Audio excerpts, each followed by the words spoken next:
Pleasant good evening to you. I want to welcome you to yet another edition of Facing the Heart Truth.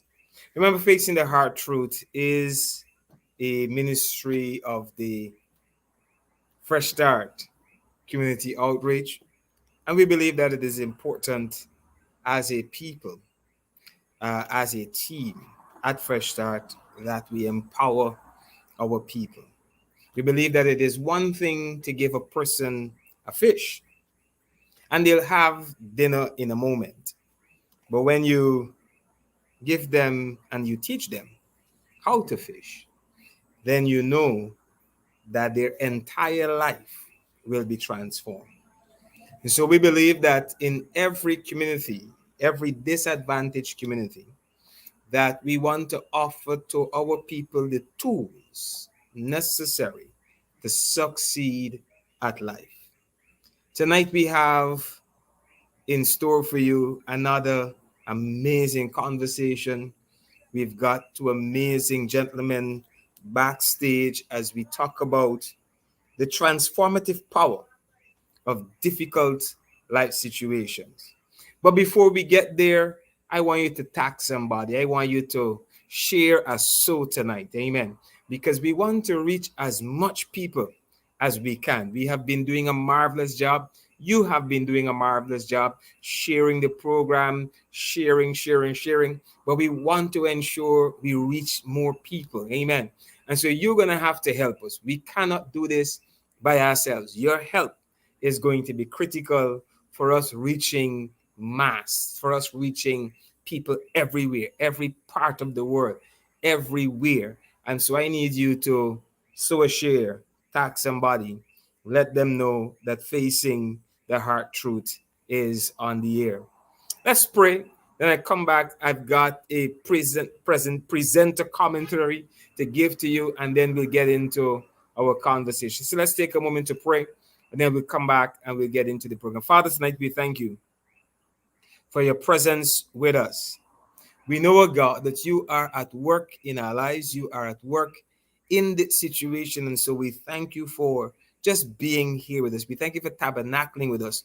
And we pray, Father, over every life tonight that will be touched and ministered to by this program. We pray, Father, that your people will have open minds and ready hearts to receive truth that will transform their lives. We thank you for the opportunity that you've given to us across the length and breadth of this nation and throughout the world to reach with men and to offer them truth. And we know that your word says truth sets people free. And so we thank you for the deliverance that will come. We thank you for the breakthrough that will come.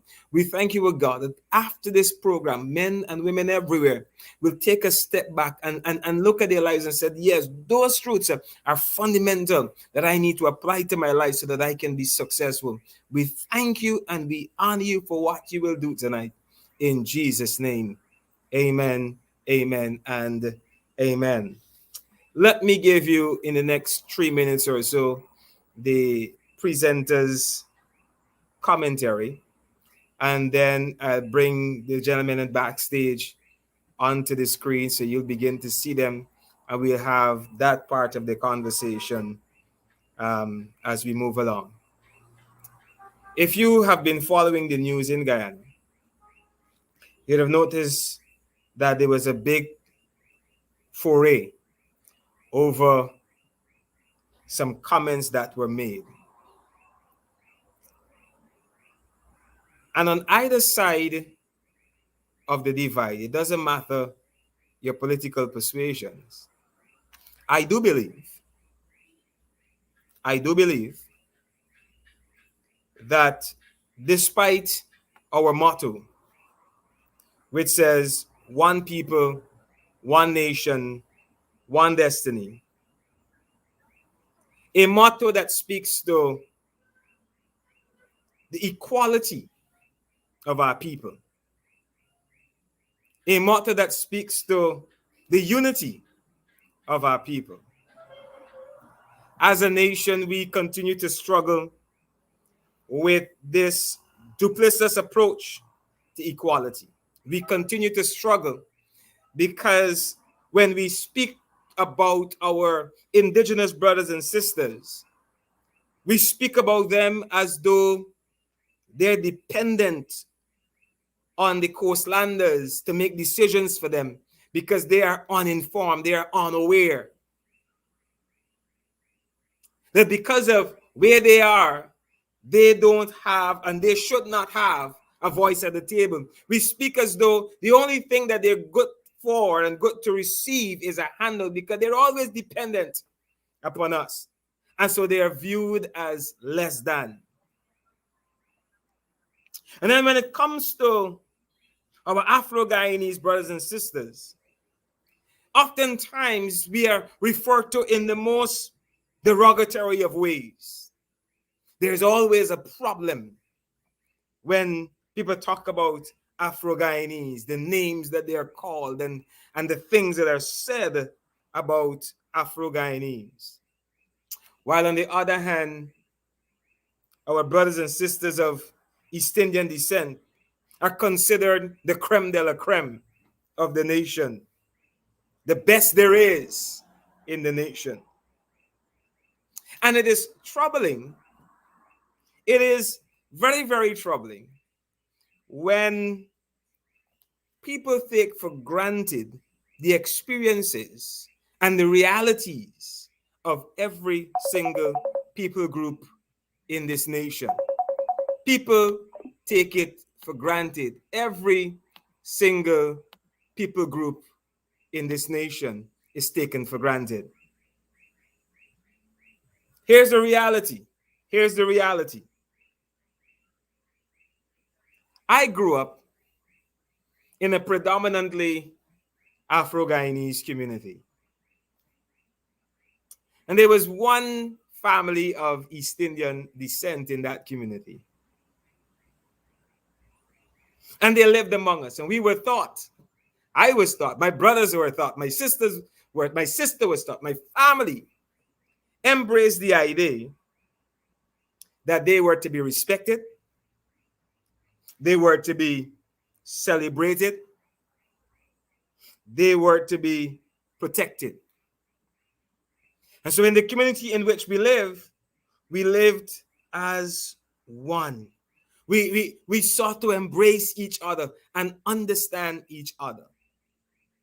Why am I saying this to you? The reason I'm saying this to you is that we've got to come to the place in this nation where we take time to understand the struggle of every other group of people in this nation.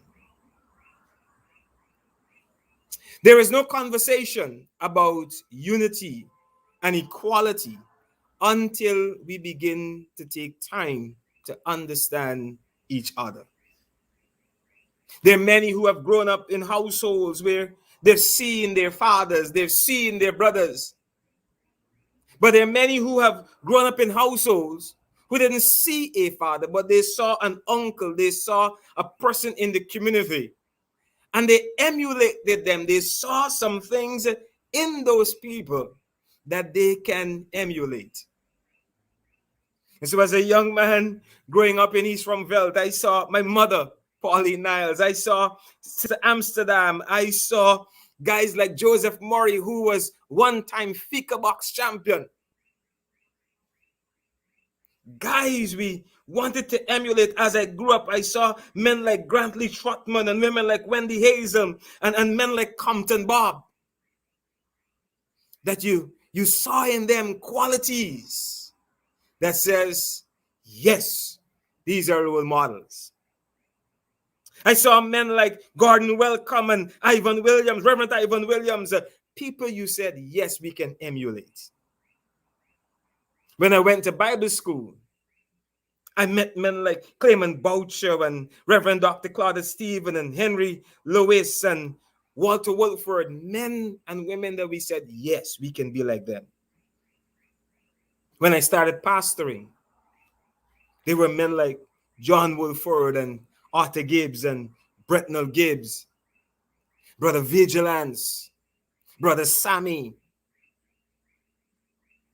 There were women like Sister Alice and Sister Thompson and Sister Crandon and Brother Crandon there as well. People you looked and you said, these are models that we can emulate. In this particular period as a nation, every people's group in this nation have persons they see as role models, person they see that they can emulate. And I've got two men with me tonight who they too I know are role models. They too I know are examples to many, many people in this nation and around the world. And they too, I'm sure, have been through those difficult times in their lives and they've learned from those experiences.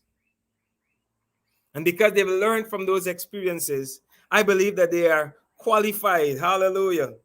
I believe that they are qualified tonight to speak to us. They are qualified to share with us on this all important topic of transformation, of transformation. This all important topic. I've lost my email here for a moment with their information. So let me see if I find it back. I'll find it back in a moment. But they're going to be here tonight to talk to us about transformation through difficult situations. And so help me welcome tonight none other than Dr. Kofi Darimple, as well as Mr. Richard Bowler. And they are here to talk to us. They are here to share with us. They're here to empower us as a people. And so, good night, gentlemen. I want to welcome you to Facing the Hard Truth. I want to welcome all our viewers as well who are logged in with us. Welcome, welcome, welcome. I want to give each of you 2 minutes each to tell us a little bit about yourself, and then we are going to jump into the depth of our conversation tonight. So I'm not going to pick and choose who go first because you're both qualified, so you will know which cue to take. We're not in high school, so nobody has to be afraid or ashamed. Just go. All right. Hey, first, Dr. Reverend Chase, thanks for having us on the program. We are certainly, very honored to be here, sharing the stage with you and talking to the community. I'm sure Richard's going to have quite a bit to say in his intro as well. But Richard and I go way back. We're friends from high school, St. Stanislaus College in Georgetown. And, we've remained friends all through the years, and now we've become more than brothers, with all the time that we've spent and our families shared together. Two boys who ended up marrying girls educated from the Bishop's High School, as I always say. Um, but today I am, like you said, I'm educated. I'm from the west coast of Demerara. I grew up in Stewartville. I was born in Den Amstel. Grew up in Stewartville. Went to school at Stewart Primary. Then moved to Saint. And got educated at the University of Guyana. Then I went on to get a master's and PhD in engineering. And I work in the sciences, both as an engineer, scientist. I'm an entrepreneur. Own my own business, and I'm a lecturer at the University of Guyana, teaching in engineering and advising and working with master's students and undergraduate students in the area of research. I spend my days running business, dealing with students, and having fun with my kids.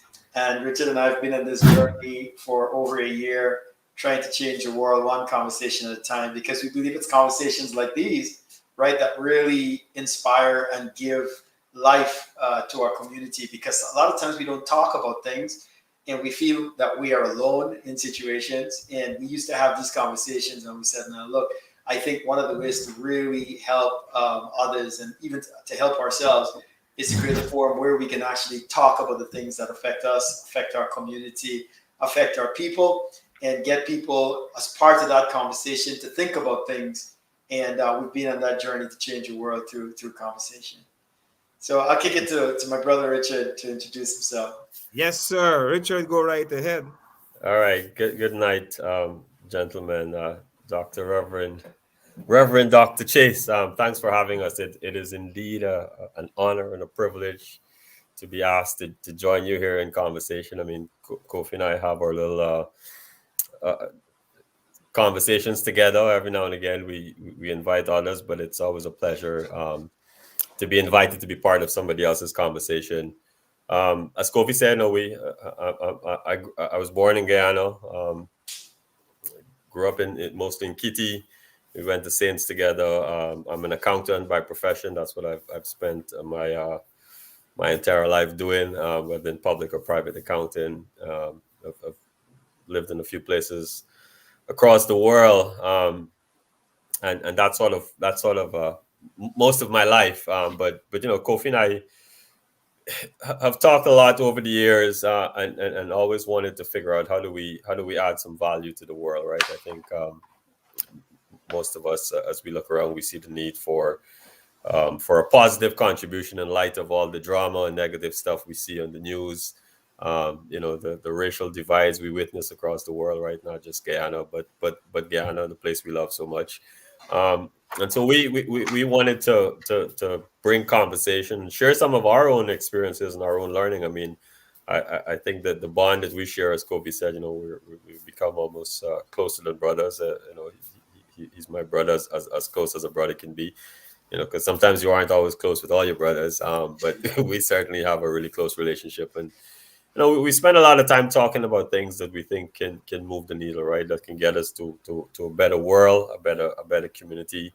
A lot of the stuff that you talked about, Reverend Chase, on those that are most vulnerable in our community, that sometimes aren't having the conversation, don't have access to the right information and the right knowledge and the right guidance, and some of us have lived that, right? And so it's not even something that we have to go study. We just have to talk about our experiences, and it adds value to others. So I'm excited to be part of this conversation tonight. I'm not an overly exciting person, but I'm excited to be here.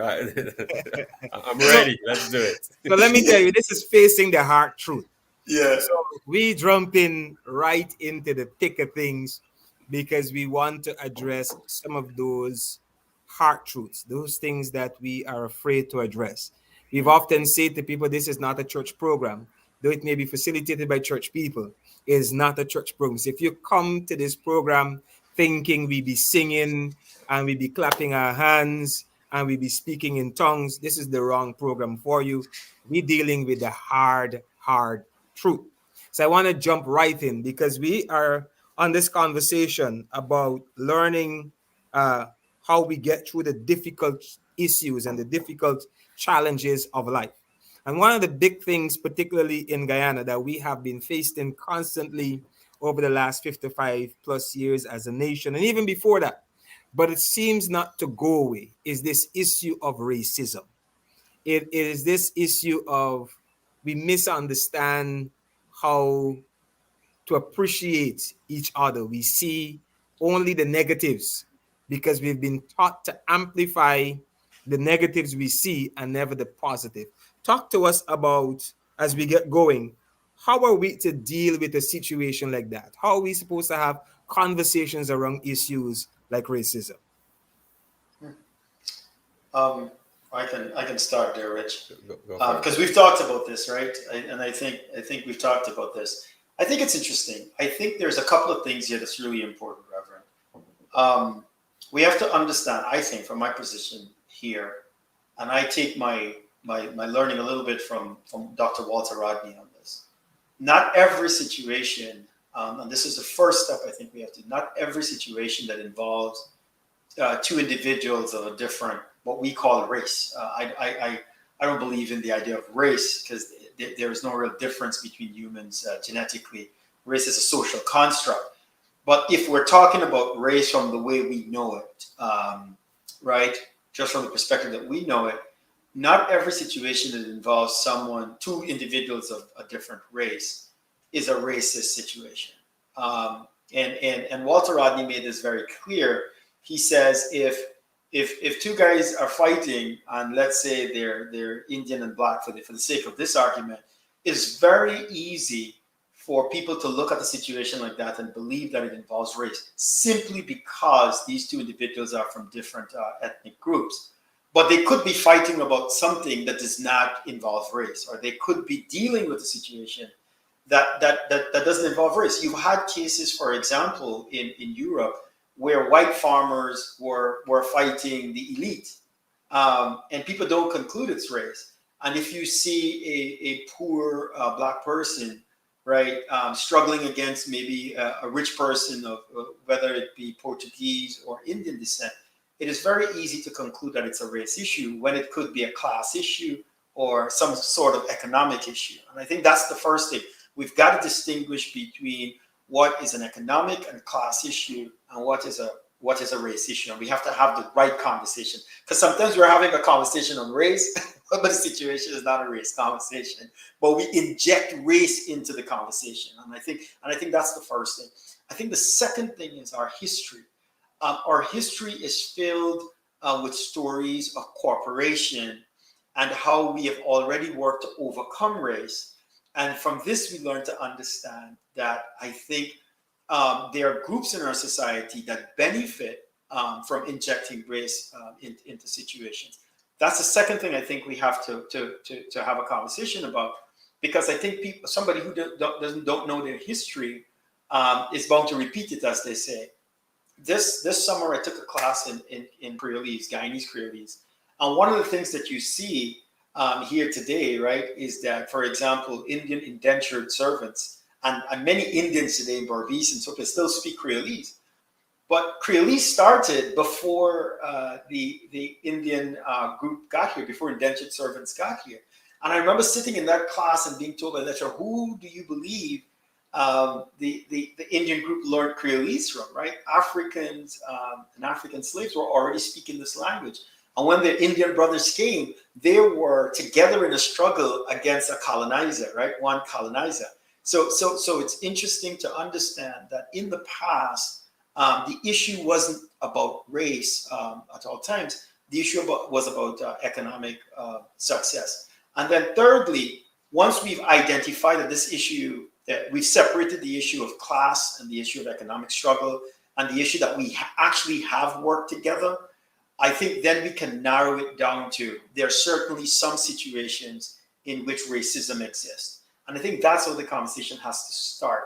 We have to have the right conversation about the right thing when we're talking about race and not inject race into everything. That's the first point I would make. We have to distinguish what's a race conversation from what is politics, what is economics, what is class, and what is everything else. That's big. We need to have the right conversation. Richard, I want you to jump in on that same topic. So it's interesting. And Guyana and the experience we have around race, right? So I grew up in Kitty, for example. That is a very mixed community, right? Even when things are happening in the country and we're being tugged at by the politicians, it doesn't generally affect that community because that community is lived with each other. Like you talked about your experience of having, a predominantly Afro-Guyanese community that you grew up in.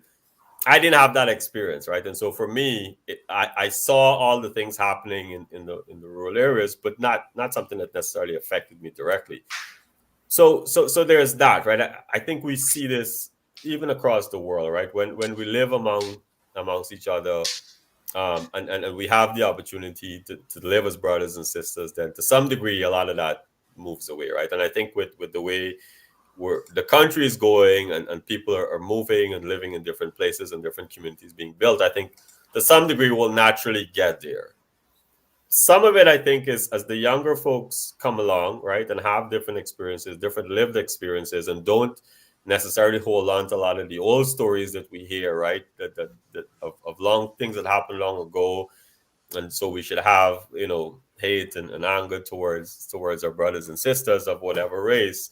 Like slowly, I think we're getting away from that, right? And so in a way, again, I think we're going to start solving some of that just as a result of going along. But as Kofi said, I think the starting point is conversations, and having the right conversations, and really highlighting what the problem is. The other thing I would say, I mean, and I'm throwing this out to you because you're a reverend, but I feel like it has to be a collective effort of everybody in the community, right? Whether it's a church, whether it's a mandir, whether it's a mosque, whether it's the government. Everybody, I think, have to be willing to step up and say that this is just something that we accept that it's wrong, right? And again, I think for the most part, we live in a fairly harmonious society, with the exception of specific times that sort of triggers us, right?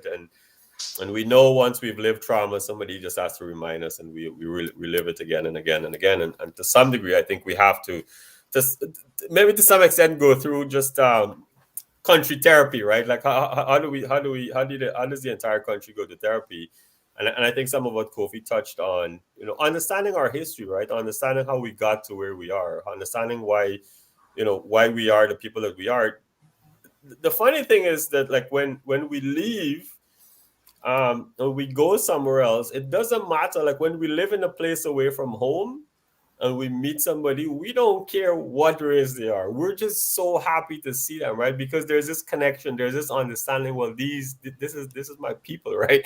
And I think we lose that, right? We lose that to some degree when we're on the ground and we're caught up in our daily struggles. And maybe it is the struggles by extension makes us turn to race as an issue when it's really just the struggles. And so to some degree, I think, again, some of the work that you're talking about doing as we help people out and through the struggles, then maybe we get to a point where we isolate the race issue.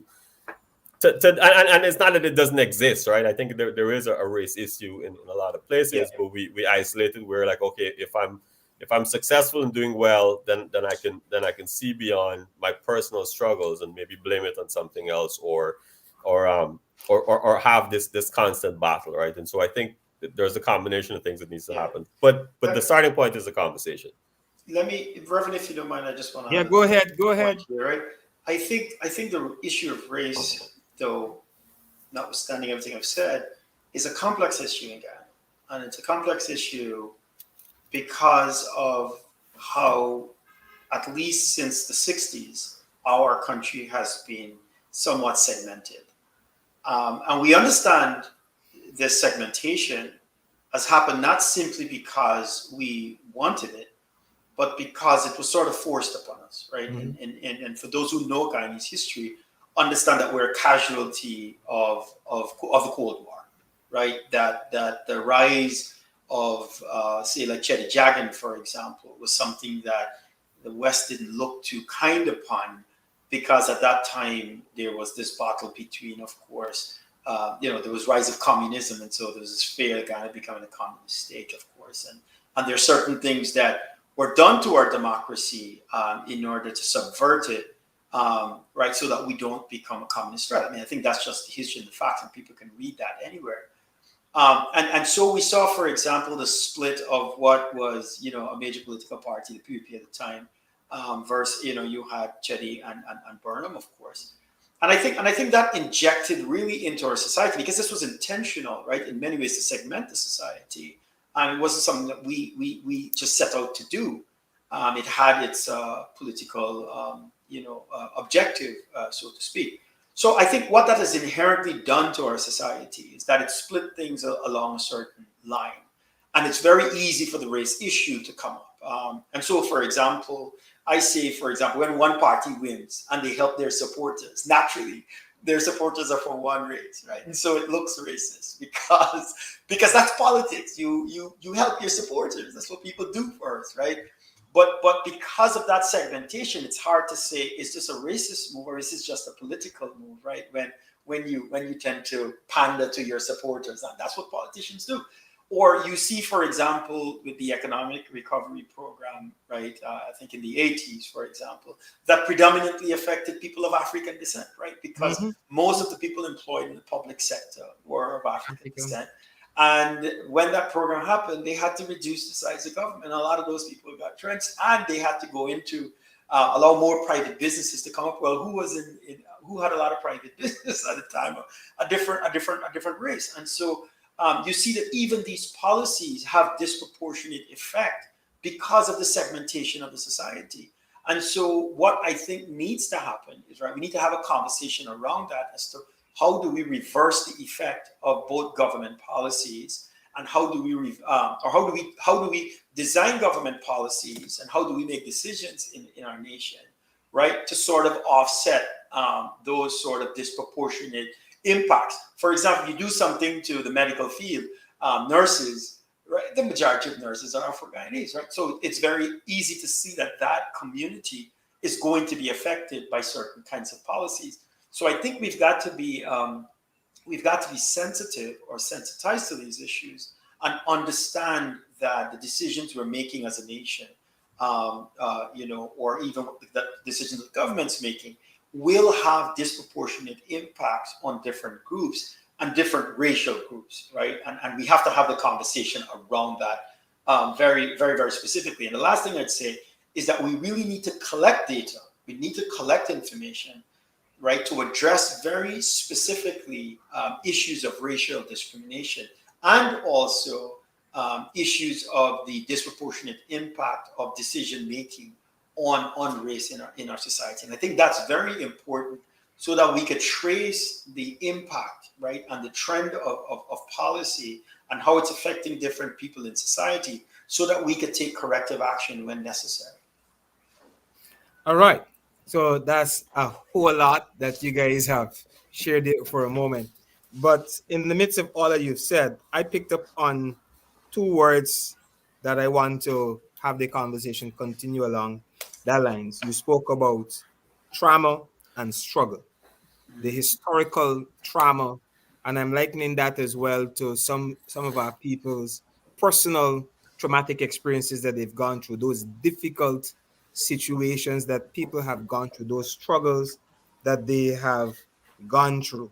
And so I'm building on what we've started to talk about, because we need to say to people how say or guide our people and help them to understand that those difficult situations, those traumas that they've gone through, can also be opportunities for rewarding experiences, rewarding engagement. Talk to us about how a person can transition from the trauma to the reward. What do you think, Rich? That's a good question. I'm thinking about that. I mean, I think the way, the starting point of sort of getting past trauma and processing it and dealing with, I think, is one to bring awareness to it, right? So um, I think a lot of times we don't maybe talk openly enough, right, about some of the things that affect us. Our society is not one that necessarily have many of these conversations, especially men, right? We're not talking about the things that has hurt us and affected us and sort of triggers us, right? I mean, you go into a Mhm. room, for example, um, whatever person you may be, whatever race, whatever ethnicity, right? If you walk into a room and there's this fear that you may be viewed a certain way, all sorts of things happen, right? You don't walk into that room confident, and comfortable with who you are, and you're already sort of putting up walls, right? So I think bringing an awareness to it is sort of a starting point, um, and maybe kind of thinking through, what are some of those things that trigger you, and one of the things that I like to do personally, and this is just a personal thing, is I like to be able to sort of rationalize my fears, right? So I think if, for example, I enter into a room if we think about the race situation, right, and I feel like this is a predominantly racial environment, I don't feel like necessarily it favors me, but I'm seeking an opportunity here, right?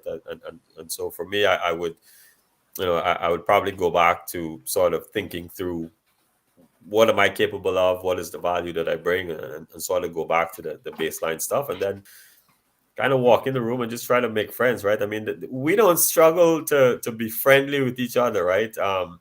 In any environment in Guyana, with many different races, right? And I think, um, in some ways, it helps to sort of go back to that human element, and just build relationships based on that. But getting through trauma, I think the first part is recognizing that you suffered some trauma, and bringing some awareness to it, and then thinking about what the next steps are, and maybe even getting some professional help, right? Because I'm not a therapist. I've got my own trauma that I'm trying to process and live through. But I certainly think it helps to, as a starting point, to bring some awareness to it. I'm holding Dr. Darimpo here. I don't want him to come back in yet because I want you spoke about rationalizing when you enter space and rationalizing your own fears. Lots of our people, when they face those difficult challenges of life, don't quite know what it means to rationalize their own fears to get through it, to get to that rewarding moment. So, talk to us a little bit about that process that you yourself go through that may be able to help somebody learn from you how they too can begin to rationalize in such a challenging situation. Sure. Yeah. So I currently live in the U.S. And there is we have this perception about things, right? Before we enter into space, we have a perception about people generally, right? And so I worked in an environment that was at one point just predominantly white, upper middle class Americans, right? And I had my own sort of insecurities, right? I wasn't educated in the U.S. I came to the U.S. when I was much older, and I'm trying to find a place, or feel a sense of belonging, and value, right, in an environment that I feel like is just stacked against me, right? It's not the most perceived friendly environment, and I say perceived because it's all my perception, right? Like, nobody came to me and said any racist comments. If anything, they were kind to me, right? So, but I have these struggles, right? I have this perception about who I am, and I have this perception about how these people think about me, and so I realized that I've got to take a step back and ask myself, like, what does the evidence say, right? How am I being treated? Do I have a job in this organization, right? Do people value my opinion? Do people turn to me and ask me for my opinion, right? When I stand and talk, am I adding value? The work that I'm doing, is somebody telling me that I'm just really bad at the work that I do, or am I getting good feedback, right? And I had to sort of take that sort of that cloak of inferiority that I might have put on myself, and say that, like, no, Richard, like you're here to add some value, right? You're going to go through some struggles, right? Because it's an environment it feels maybe a little bit uncomfortable, but a lot of that sometimes is stuff that's going on in our head, right?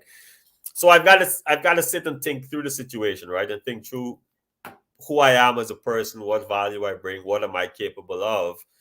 And even and I'm a big fan now of writing things down, like write that stuff down, right?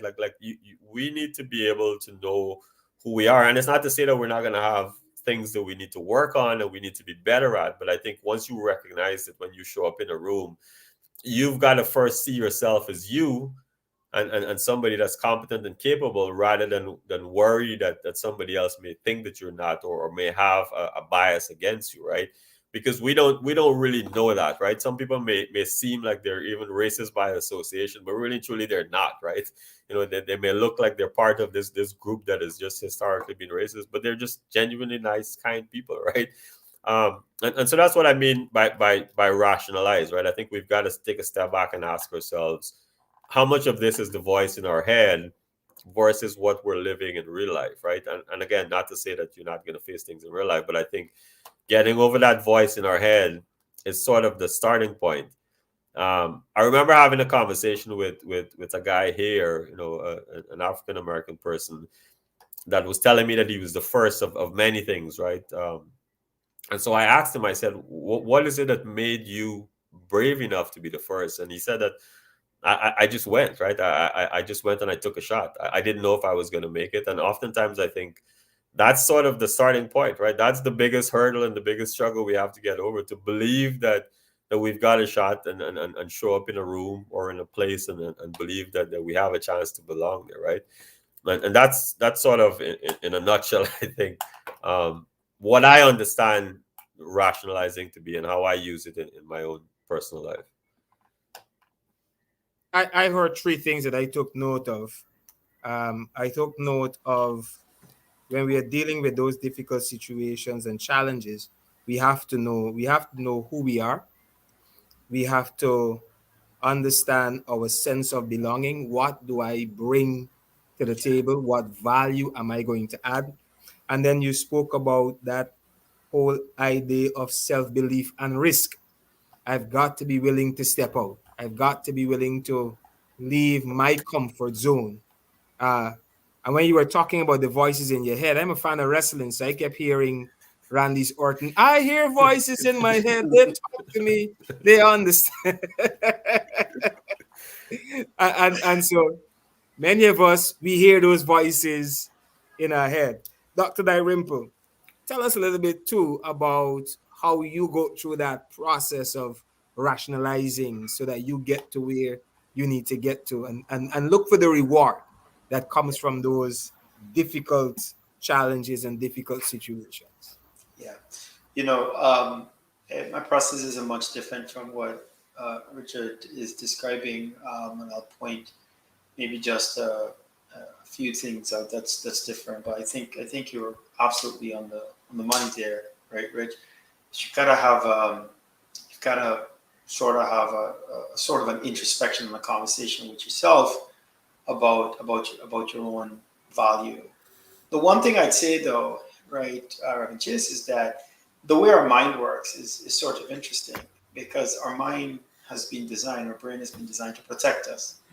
And as you can imagine, if I'm in a cave, and I know that there's a saber-tooth tiger outside, I don't want to go out because my brain tells me don't do it. Um, but if I stay there, right, then I don't advance, right? I don't do anything. And so you've got to make this decision to sort of overcome the fear of what's going to happen. And sometimes there isn't saber-tooth tiger because you haven't even looked, So you don't even know that they're in You fact, just hear a noise you and you just say we're not assume that exactly, that noise is exactly. something dangerous. My brother used to tell me, my big brother used to say to me, because I sometimes I'd be afraid of the dark at night, right? As a child, there's a latrine that you got to go to the backyard and you live in the country, right? Um, and at night I said, Mark, can you follow me to the backyard, buddy? I gotta go to the toilet and say the man said, why are you afraid of the night? The man said, the night is just the day without light. Everything else is the same, right? And I just started to think about that in my head, and I was like, I think you have a point, because I have built up in my head this idea that the world is out to get me, and I've built up in my idea that there are dangers out there that's just going to come after me, right? And he really made me start to think that, not because the light isn't there, that suddenly means that all of these, all of these evil things just show up.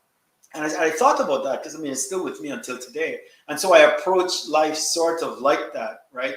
That in those moments where I see good, I embrace it, right? And even when life becomes difficult and the darkness comes, I still choose to believe in good. I still choose to think that that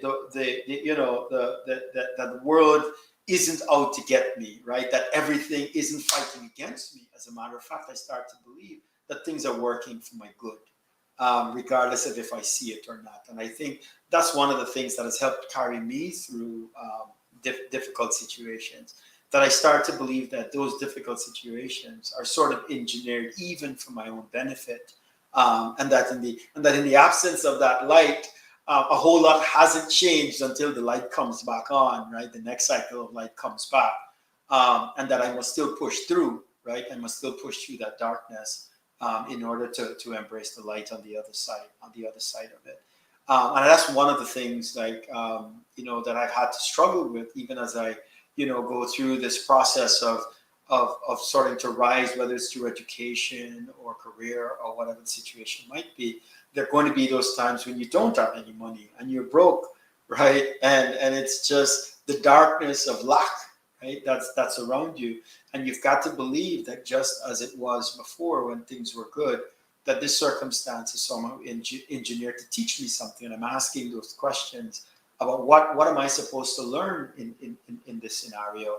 I had one case, and Richard described it. I had one case of what I felt was racial discrimination. And during that time, even though I did what I was supposed to do in terms of reporting it and so forth, I use it as an example. Well, I use it as a lesson. Like, what can I learn from this, right? From this darkness, from this, what's going on? There must be something good still here for me to learn and for me to advance and for me to push through. And I try to learn as much as I could from the experience. Made me more empathetic, sympathetic, and so then I could move forward and become a better person. I'm a pastor, so one of the things I said to the congregation that I pastor said, I have never failed in life. And people look at me and said, even if they give me an F in an exam, I did not fail because I learned what not to do to repeat the same mistakes. Yeah. And so I hold to that concept because the Bible also teaches us that all things work together for the good to them that love the Lord. And sometimes I believe it's just our perspective. We see more of the situation than we see what is possible, what we are able to accomplish through situations. So lots of times in difficult situations, we throw our hands up because we think this situation is the end. This is the end of the road. Rather than press through and we get to something better, a new level, a different place, a different experience, a different engagement. You guys have said that difficult life situation has the power to shape and transform us. But it is the outcome is entirely up to us. Talk to us about that. Because a lot of people have gone through difficult situations in Guyana. We talk about young men in particular who have grown up without father figures, who didn't have certain opportunities. What can they learn from those experiences that help them to get better? That can help them to get better. Yeah. But let me start that off there, Rich. I think it's sort of interesting because a friend of mine recently said to me, she said, my father was an abusive father, and I have three brothers, and one of them is an abusive father now, but the other two decided that they weren't going to be that, and they decided along the way that they were going to be different, and so they took that experience and they did something different with it. And this is the point, that there are difficult situations in our lives, but how we turn out ultimately, not it doesn't happen immediately, but ultimately that is up to us and the decisions we make about what we want our lives to be. I think we can turn around and allow ourselves to become victims of our situations, or we can turn around and become victors, right, of our situation. It's a very, very different outcome. And it has to do with what you said earlier, Reverend. It has to do with perspective, right? How we choose to look at our circumstance. And in the example that I just give you, one individual could look at this and say, hey, you know what, poor me. These bad things have happened to me. And anyone could sympathize and empathize with that. But at some point, we've got to make that switch where we make the decision to look at that circumstance and say, you know what, I'm going to allow this to make me a better person. I want to go beyond this, and I don't want to remain in this place. And sometimes that's difficult to do on your own. And Richard pointed out to this earlier. Sometimes you have to go seek professional help. They have to come to you, right, and sit and have a conversation, or they have to go find a psychologist or somebody, and certainly get the assistance. But I think that is up to us, right? That is up to the individual to decide at some point, how am I going to shape this situation in order to make, to accomplish my purpose? How am I going to be different? And I think all of us get to make that decision for our lives ultimately. And that's what I'd say on this piece. So that outcome ultimately, I think, is up to us. Richard. That's a great question, Reverend. It's so a little bit about my story growing up, right? My parents were separated when I was really young. I think I was less than 3 or at least less than 5. I know that for sure. And so I grew up with the burden of being, from a broken home, I didn't spend much time growing up with my mother when I was younger, and so I spent that later on in my teen years. I lived back with my father, right? So coming from a broken home, didn't live with my parents from a very young age. Um, and I had two goals in life, and I thought I was poor. I didn't have a lot of material things. I lived in a house that wasn't a fancy house. I didn't have name brand sneakers and stuff like that, right? So my perception of Hold up, man. You didn't have a battle?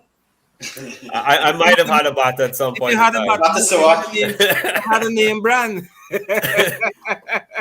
But again, right? I think the perception of my situation, and so I had two goals. I wanted to have my own family because I was going to create the thing that I didn't have, and I wanted to have some money that I could live a little bit comfortably. And those are the two goals that I pursued for most of my life. But here's the fun part of all of this, right?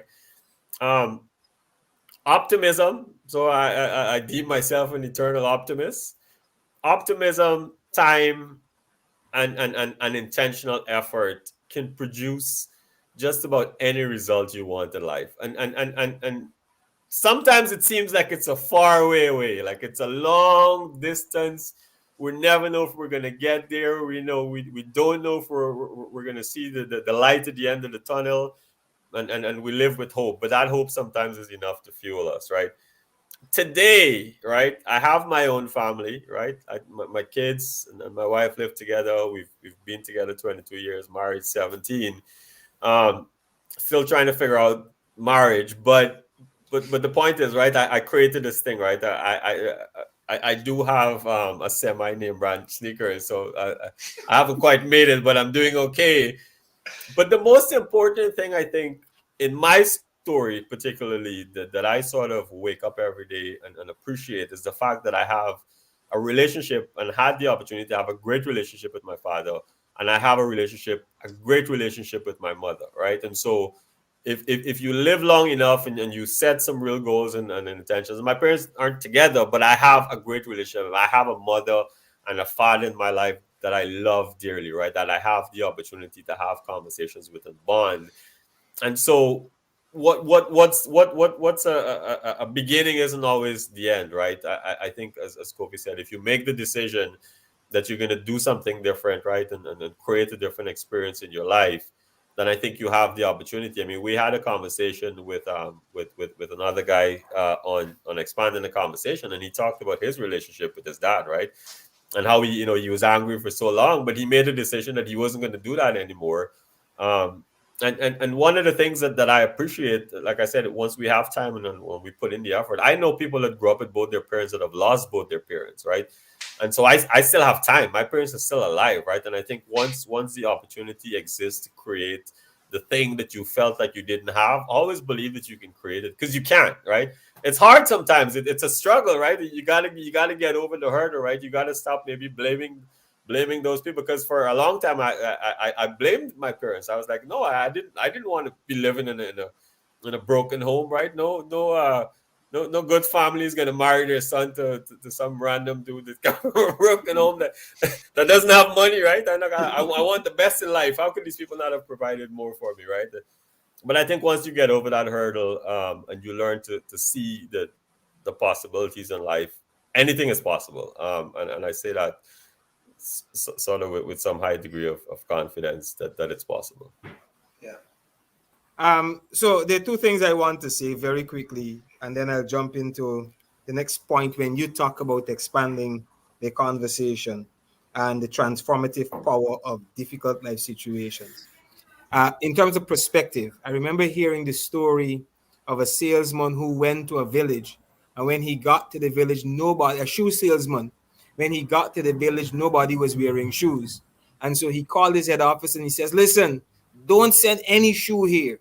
Nobody here wears shoe. And they called him back home. And then they sent the second salesman. And when he got there, he said, listen, send shoe, send shoe, send shoe. Because there's nobody here who is wearing shoes. So one saw an obstacle and one saw an opportunity. And I think that is always the important thing about our perspective. I grew up hearing some negative things, but I purpose that I will be more optimistic about life than pessimistic. Maybe it's because I'm a pastor, I don't know. But I am much more optimistic. I see opportunities more than I see hurdles and challenges. I want to make something happen. And I think that is always important. And that brings me to the second one, is that where you start is not always where you have to end. A lot of people think that because I start here, this is where I'm supposed to end. This is where my journey is. I remember growing up in East Rumvelt, and I, looking at the community, and you didn't had people who aspired to get to a certain level. You had a few sportsmen, but I determined, listen, this is not what I want for my life. I want something more. I want to do something more. I want to have a greater impact on the people around me, and it fueled me, it pushed me. And I think for a lot of people, that we've got to have that vision for our lives so that it can push us to where we need to get to. Um, Possibilities. Richard, you spoke about the importance of seeing possibilities. Tell us, as a people, how do we get there? What are some of the things that, some of the factors that help us to see possibilities?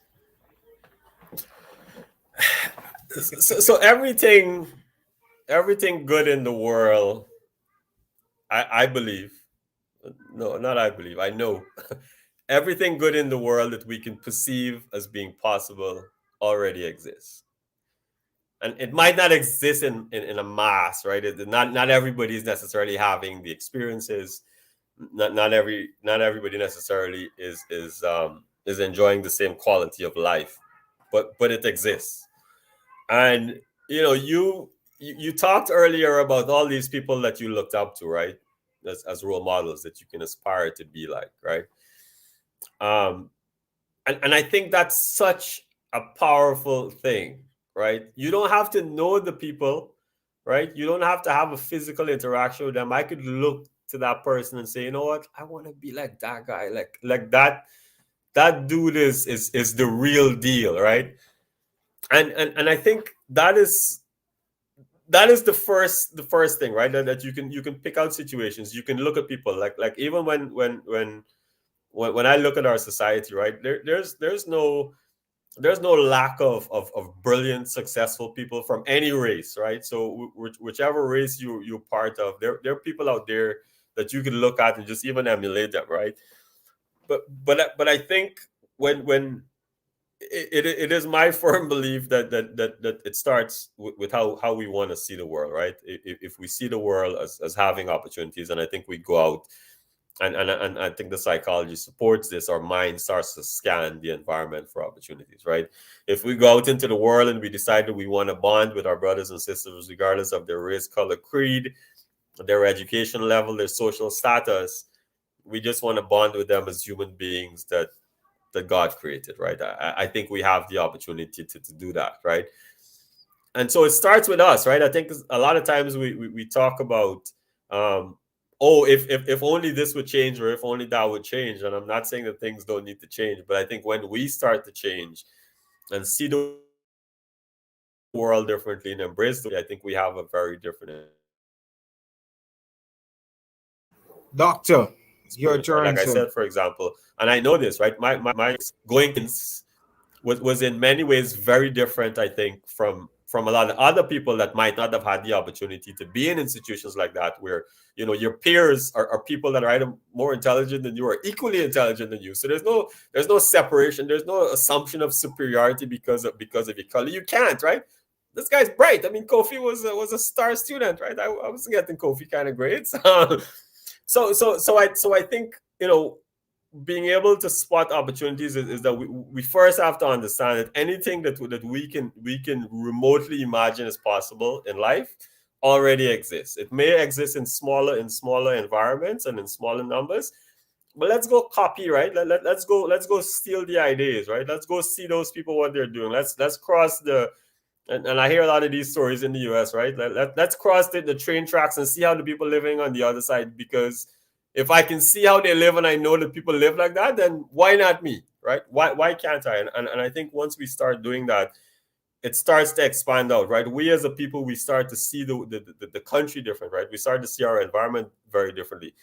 I mean, we have so many like beautiful moments in Guyana, right? I mean, like we, again, when I've lived in a few places that is in no way as diverse as Guyana. And the way we come together at specific moments and embrace each other, and we go to things and we embrace each other's culture, right? Even not necessarily always religion, but culture, right? Like we're there, right? Everybody in Ghana eat roti and curry, right? It doesn't matter whether you're Indian or you're black, right? Everybody's eat metem or cocoa price or pepper pot, right? And I think there are all these things that already sort of unites us, but there we are, we're walking around trying to maybe identify those things that separate us. And I think if we can look at it the other way, then we'd realize that maybe we're already a good way down the road.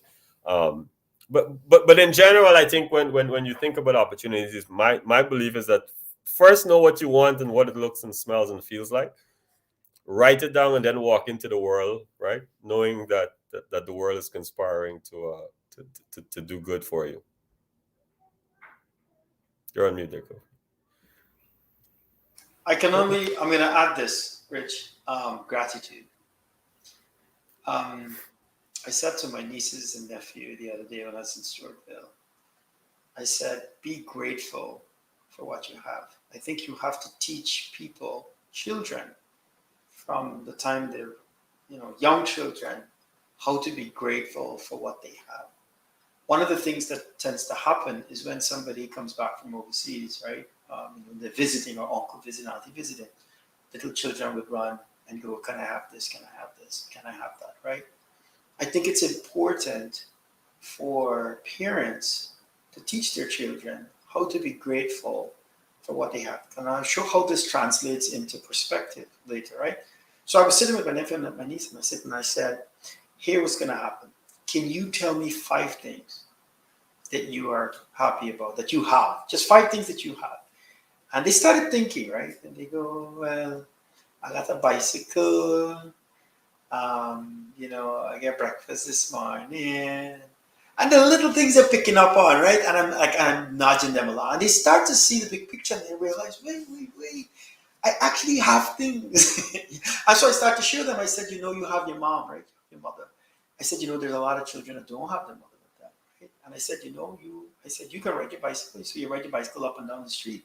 Well, there's some places where you go where people can't ride their bicycle up and down the street. They have to worry about something bad happening and so on, right? So I started to give people perspective. I think you can teach perspective, actually. I think you can teach people to see opportunity. And I think it starts from a tender age. I think you have to start working with your child. Imagine growing up in a home, right, Reverend Chase, where people are pointing to everything else, telling you you're no good, poor me, you're seeing things happening.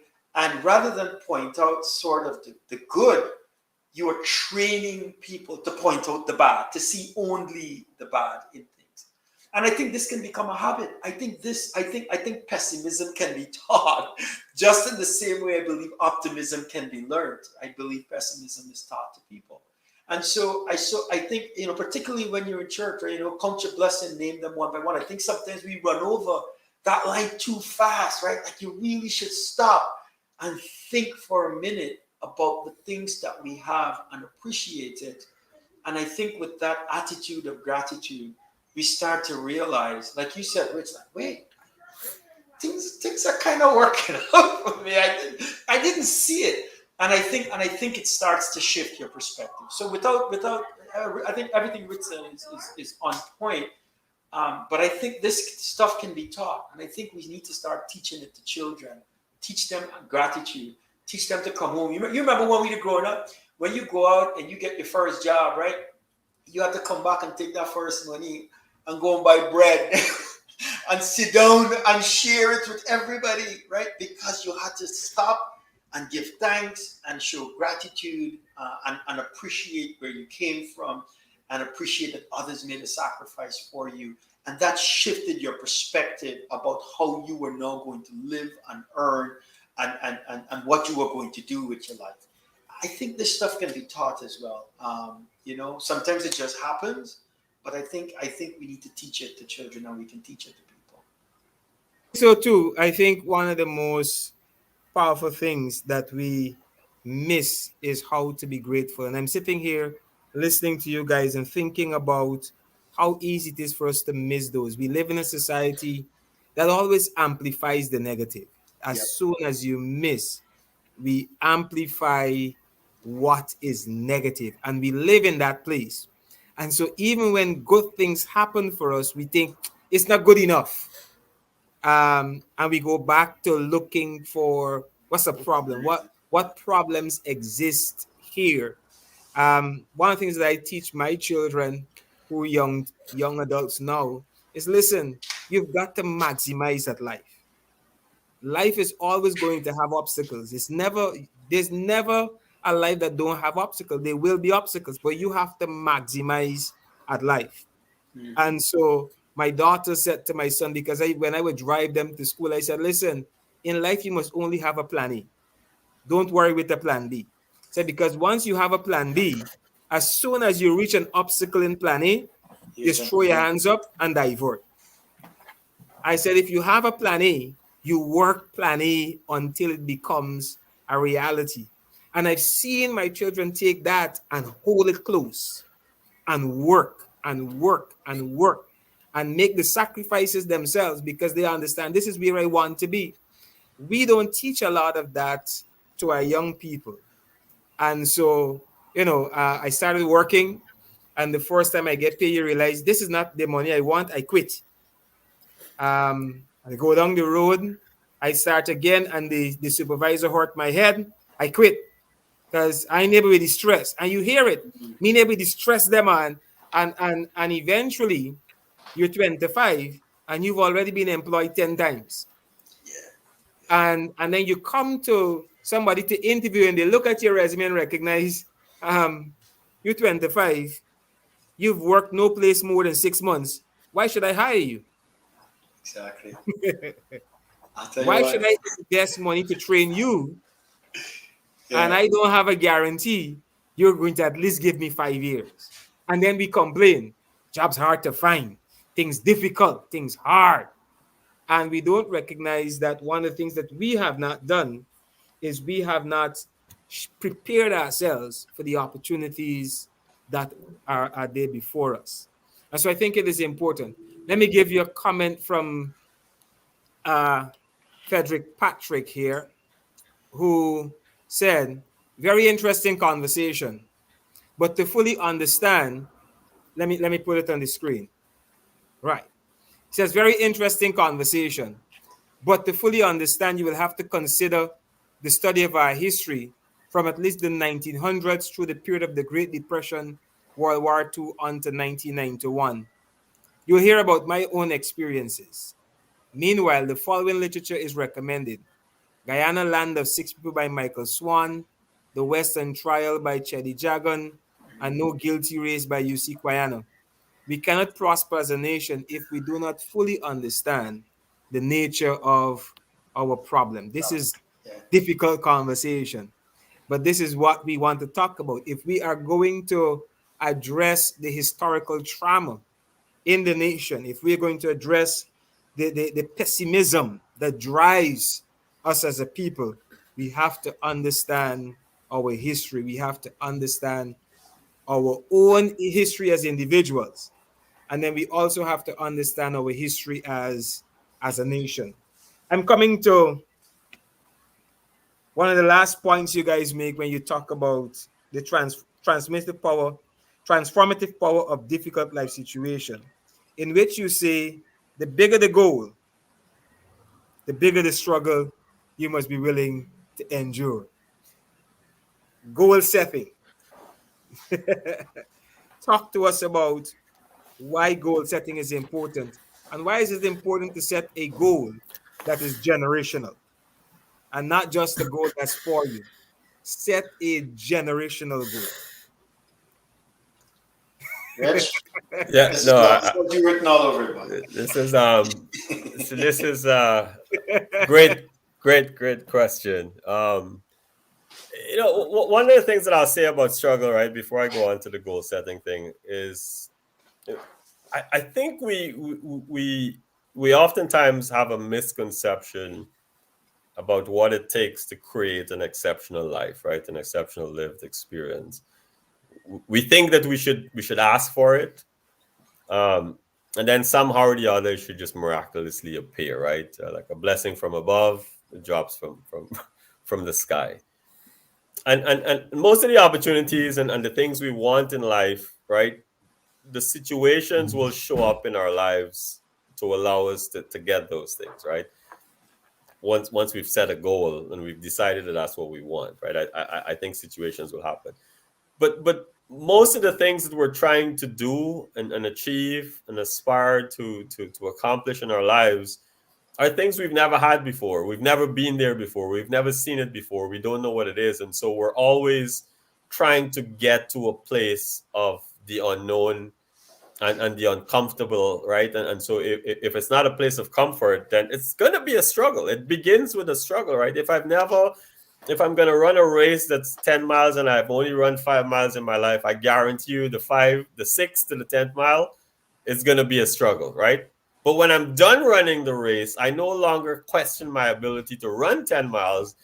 I just know that if I want to run faster, then I need to train better for it, right?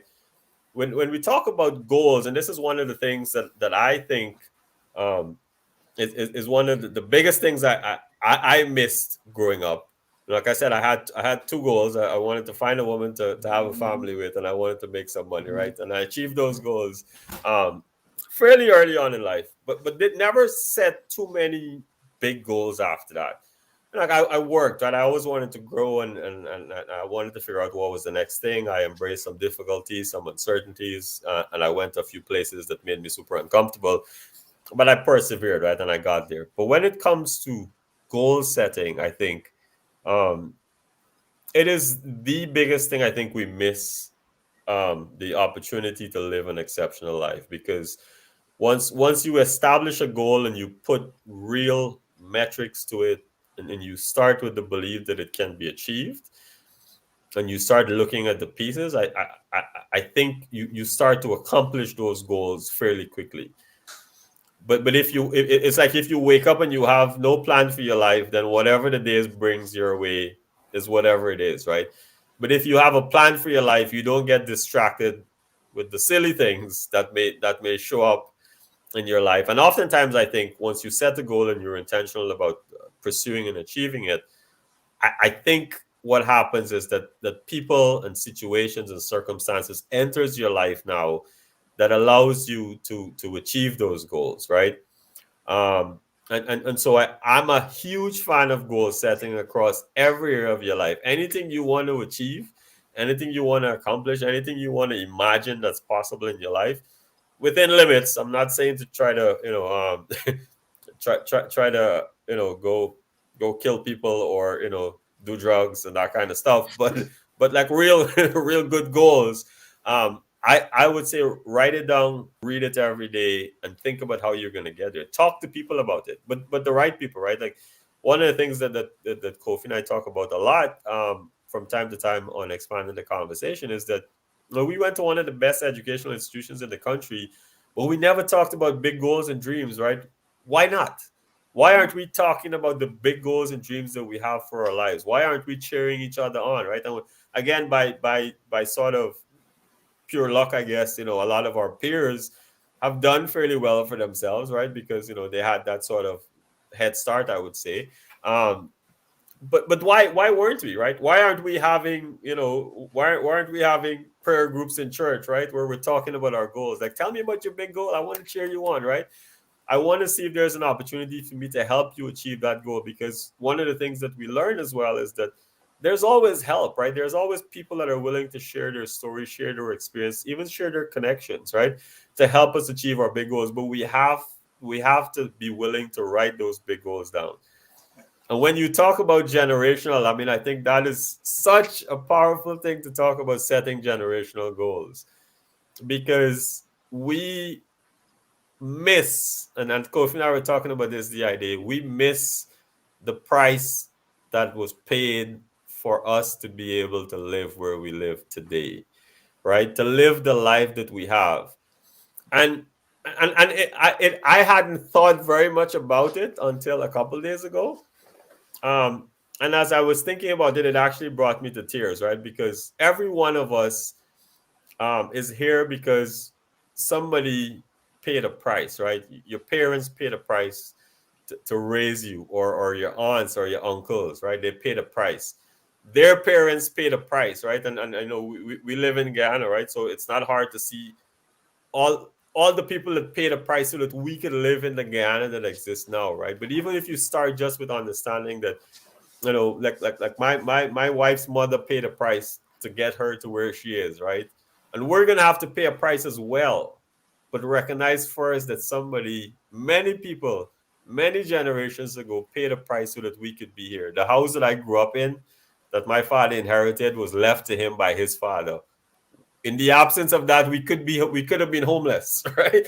Somebody is always paying the price. And I think once we understand that, then we should be willing to set some generational goals so that the price we pay now would maybe lessen the burden a little bit for the generations to come, but at least allow them the opportunity to dream and have big goals as well.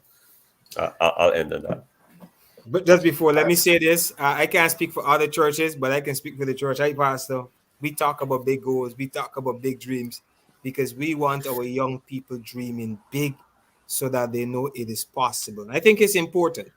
I think it is absolutely important. Because I grew up in East Rumveld, again, I had to dream big. I kind of dream big, big, big, and it has helped propel me into places I would not have expected to be propelled to meet people. And so I think once you start setting goals, networking happens because you talk about your goals and you begin to network. I believe that once you start setting goals, you have to make the right investment, and those investment pays off with good returns. A lot of people in a lot of communities, a lot of young people just live life one day at a time. I wake up today, let me see what today brings, and that's it. Um, I sat a few months ago talking to some men, and I said, I don't plan my life forward, I plan my life backward. And everybody looked at me funny because it's like, how in the world do you do that? Said, well, I have a time when I want to die. And so I plan my life from that point and I come backwards. So if I'm going to to that place, I have to hit certain markers now. So it keeps me focused on those things that I need to do now to get there.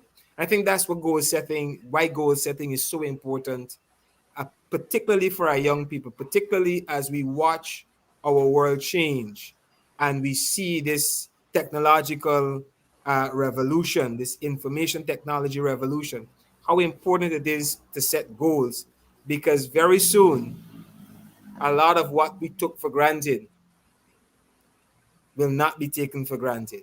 Dr. Kofi. Yeah, Goal setting. Socrates said that the unexamined life is not worth living, right? I mean, you gotta stop and ask yourself, like, what's my purpose? What am I here That's to do? right. That's These are right. big questions that everybody has.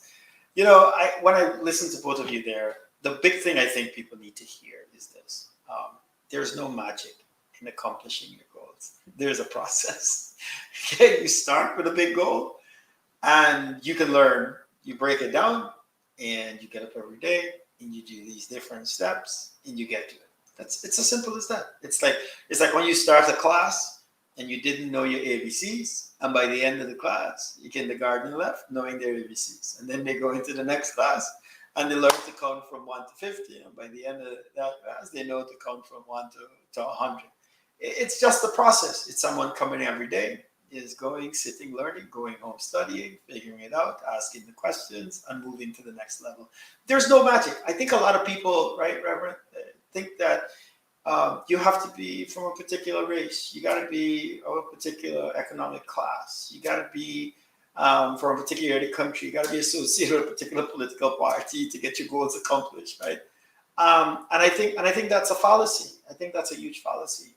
I think it's important, right? Particularly as we're talking about people going through difficult situations, to realize that when you have a big goal, you get a big goal, because getting a big goal is great, but not knowing how to accomplish it is another story, right? But getting that big goal and following the process that you both laid out, right, is it's so the point is it's possible not because it's magically going to happen. It's possible because you can make it happen. Right? That there is a process. Go learn the process. And the process, Richard laid out some of the principles you did. You get up every day. You take that big goal, you break it down into small goals. You set some times on it, and you get up every day and you work at it. You got to be disciplined, right? You get up every day. You got to master discipline, right? So he who will master a discipline must first master discipline, right?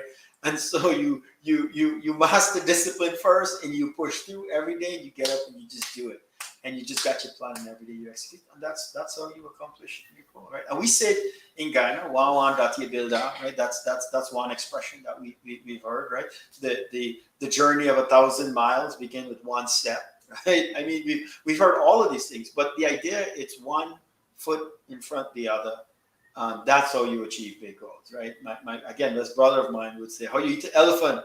I say, "One mouthful at a time." Right? That's how you do it. One mouthful at a time, and you go through. So there's no magic here, right? There's nothing crazy about getting a big dream and fulfilling it. It's a process. There's a process that we can all go through to do this. And I love Richard's comment on generational wealth. I think we have a moral obligation to dream generationally. I think the people who have fought to put us where we are, particularly for those of African descent, given our abused history as enslaved people, when you think about what our ancestors had to go through, and what they had to endure, I can't but think of that and say, look, I've got an obligation to the next generation. I had this conversation with my son this morning. I said, look around. The things that we have now, we didn't always have. And I can tell you the process that got us to where we are. And now I'm going to hand the baton over to you. And it's your duty, right, to push this even further, knowing the history that you come from. So I think we have a moral obligation to live big. So let me stop you, because I want us to come back probably next Wednesday and have another conversation on generational wealth. I think it is one of the most important conversations to have, particularly in this season for our young people. I've heard too many complaints about me father didn't leave anything for me. Fine. Then you start preparing yourself to leave something for The your next. children. That's how we begin the process of growing generational wealth. So I want us to come back maybe next week and have that conversation about generational wealth, because I'm going to be tapping into Richard more here, because I know he is the man who deals with the money and how to make investments, how to manage money, because this is an important conversation for us to have about generational wealth. In the few minutes that we have remaining, this has been a great conversation. There's so much that we've been able to take from it. We started talking about racism, and part of the conversation was, listen, you have to understand the issue, because not all issue is an ethnic issue. So you have to understand the issue. And then we talk about the historical trauma and struggle.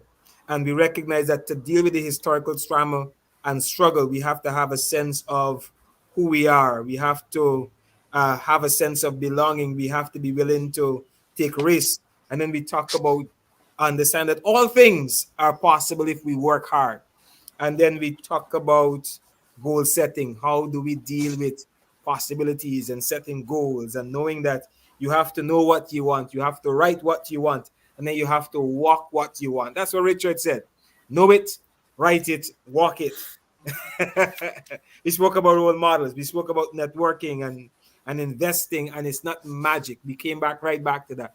It is not magic. So even if we're going to fix the issue of race in Guyana and ethnic strife and ethnic insecurity in Guyana, it cannot be magically fixed. It required, I think it was Richard who said it, everybody needs to come to the table. Um, I don't know that there's a therapist who can have 750 something thousand people come to them uh, and talk about the issues. But I like the concept, because the concept says we've got to be intentional about what we do if we're going to fix the issues that confronts us as a people along the lines of the ethnic insecurities. So in these last few minutes, your closing thoughts. I can jump in. No, first of all, I want to say thanks to you, Reverend Chase. I mean, this has been, we generally enjoy conversations, Kofi and I, but I really appreciate, one, the work that you're doing. I mean, I want to applaud the work that you're doing. I think this is an exceptional step in the right direction. I know some of those young people that you're talking about big goals with. Um, 5 years from now, 10 years from now, I think you're going to see the real fruit of those conversations, right? And I think it's important that we continue to have the conversations and share the stories, right? Because um, as Kofi said, right, you don't have to be a specific race or come from any specific background or socioeconomic class in order to do and be and live a great life, right? But you got to be willing to work hard. You got to be willing to endure some struggles. And I think, as you said, right, as you summarized there, we covered a lot of things. We need to continue to have these conversations. And as I said, I really appreciate that you chose us to be part of this episode. And I hope that you continue to do this great work. And if in any way, whether it's a conversation here or individually, I am volunteering, Kofi and I, um, to be part of that process. Because, we started out ETC with just the hope that we would add something positive to the world that we live in, right? It's easy to pull your Facebook feed and see drama and all kinds of foul things out there, and we just wanted to do something that we thought would help others. And so we are more than happy to help in any way we can. And I just want to say thank you for letting me be part of this conversation. Thank you Yeah. for having us share with you as well. Thanks, Dr. Chase. Thanks to Gordon for inviting us on. Hmm. Again, an honor and a privilege to be on. I'll close with this. Transformation is about change. You look at how a caterpillar becomes a butterfly, and it tells the whole story of transformation right there. And I think that's what we want to achieve in our lives. And I think this is what people aspire to, not to remain in the same season, in the same situation in life, but to understand that you got to get through some difficult things to get to where you want to be. And that's just the nature of life. So it's a journey, and I think we should enjoy it. So let me say to both of you, thank you. Here's a little secret. This is not my. This is my first time meeting Dr. Kofi, Dr. Dalrymple in person. But I met him a few months ago at the graduation when he was one of the speakers at the Uh, graduation. And I heard about those icicles that you used to share between 10 persons. So now I know as well that that Richard had to be one of those persons who was sharing in the icicle and the cool down. with the freshers, with the freshers. During the fresh, right? That's right. All right. Yes. Yes. Yes. But it is at that graduation, my daughter, who also attends Saints, Oh man, graduated with a part of the distinction. family. So she's a part of the family. Yes, And Awesome. so yes. I want to say thank you guys for taking the time to be with us tonight. Really appreciate it. I know that lives have been touched. I know that lives have been changed. And truly, these are the kinds of conversations that we know will change the world. And so thank you for what you do as well through ETC. It has been a blessing. I thank Mr. Dummett, who works behind the scenes to pull this together. He's a tremendous man who we give credit to for all that he does behind the scenes to make these conversations possible. And so, thank you guys for being with us tonight. Thank you, thank you, thank you. We appreciate it. Thank you to all those of you who've been viewing us. We appreciate your presence with us. This has been Facing the Hard Truth. We want to say thank you. We enjoyed your presence with us, and we look forward to seeing you next time. Next time, next time, next time. God bless All right. you. See you soon. Thank you. Bye, Bye. everybody.